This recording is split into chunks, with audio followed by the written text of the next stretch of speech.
if you're running candidates. And a lot of people say, well, the libertarians are just there to get the message out. They're not actually there to elect anyone. They're just trying to spread these ideas.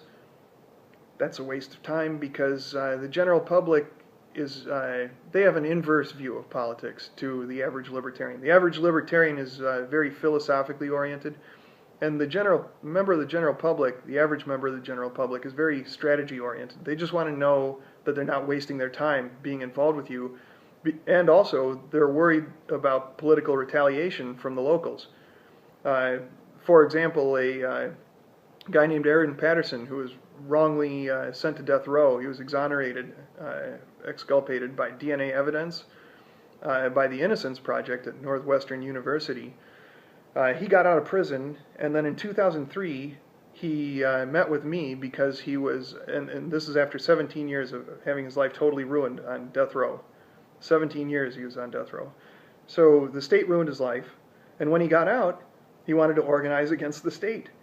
And he met with people from the Green Party and realized he didn't want to give any more power to the state, and that he was more or less a small L libertarian, but he wanted to know if the libertarians were serious. In Chicago, they weren't very serious at that time, and I couldn't really tell him that the libertarians would, quote-unquote, have his back. You know, that they would be able to come to his defense if the Daily Machine retaliated against him.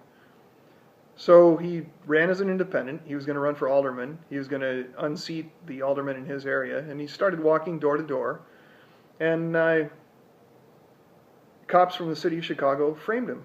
They sent a informant to his house with a car full of guns and drugs, and if it's guns and drugs together, they can double the sentence without giving any legitimate reason, and it'll also poison socialist liberals on the jury against you if it's a gun offense, not just a drug offense.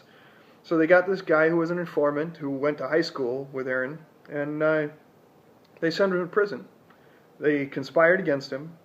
They framed him with that car full of alleged contraband. Now, obviously, the Founding Fathers didn't think that guns were contraband. The revolution wouldn't have lasted long if they did, and in fact, the thing that started the American Revolution was an attempt to confiscate the colonists' firearms at Concord, so from an armory at Concord. So that's actually what started the American Revolution, but now we deny mostly black areas their right to keep and bear arms, just totally unconstitutionally. Oh yeah, Mayor Jane Byrne did that in 1982 in Chicago. She just flatly said the Second Amendment doesn't exist inside the city of Chicago, and you don't have a right to have a gun, and the police will arrest you and send you to 14 years felony conviction if you are caught with a gun inside Chicago, because Guardian Angels and Black Panthers had started carrying, those are two organizations, they started carrying rifles on the subway and in black neighborhoods, and refusing to accept police intimidation, extortion, and random searches. The random searches are a big thing, and they continued on into the 90s. A lot of people aren't aware of this, but they would actually go door to door through the housing projects, insisting that the police be allowed to search the premises one after another, just straight up and down hallways in the housing project buildings. And if a person objected, then the city of Chicago would just threaten them and say, well, we'll find something to screw you over on. They had something to hold over all their heads, and they said, well, you know, we'll make sure that, you know, you get kicked out of the public housing then. So welfare always does come with strings attached, you know, that's a good lesson there. And just seeing all of the corruption involved with not only the major parties, but the Libertarian Party as well, leads me to believe that the Libertarian Party is not really corrupt. The amounts of money are not that great for people to pursue. That could be the case, that, you know, the National just has a few of its favorite contractors, and I'd be surprised if that was the case if they weren't getting kickbacks from these guys. Once again, these are all things that are discussed in closed sessions in LNC meetings. The closed sessions, they've got to go. They've got to go, because that's where the fuckery would happen, and that's where anyone who understands what political fuckery is and has had a lot of experience with it, those are things that such a person could point to and say, hey, That's not legitimate. That's not how things work. That's not, that's not a viable allocation of resources, or those contractors have a terrible record. Where's the money really going? And you can piece together almost all the expenditures from Secretary of State websites. You go to the Division of Elections at any Secretary of State, and they will tell you how to interact with your state and local governments. And they'll usually have a candidate packet or a candidate pamphlet, something that tells you how to access the ballot in your state. And local libertarians a lot of times are not corrupted, probably not deep state members. They're probably well-intentioned people. You need to find those people who handled ballot access in the state previously and talk to them. And you need to build an institutional memory on your state Libertarian Party web pages about how to access the ballot, how to actually comply with all the ridiculous ballot access restrictions, which are, as the guy who trained me how to petition up in Alaska, he said they're different in Byzantine in every state. That's a good description. So I think it's also a smart idea for libertarians to run on jury rights, on a jury rights platform for state legislator and sheriff, because no sociopath will do that. And the sociopaths have populated the major parties, and that's why people don't like politicians. No sociopath will help unknown strangers defeat victimless crime sentences. And standing out in front of a courthouse handing out information on the jury selection process, that's the most important thing, because there's actually enough libertarians sprinkled throughout society right now to nullify every law. That's what it's called, jury nullification of law. But don't call it that. That's a lawyer's term. People will forget that. It's 9 syllables. So jury independence. Everybody knows what independence is. Everybody knows what a jury is. They like juries, and they like the concept of independence. So hand them a pamphlet on voir dire, call it the unconstitutional pretrial questioning process, questioning and selection process, because that informs them what's going to go on. Then they have an idea about what they're going to be subjected to when they walk into court. Now, prosecutors will charge you with jury tampering if you hand these out to anyone who's wearing a little pin that says juror on it, or jury member.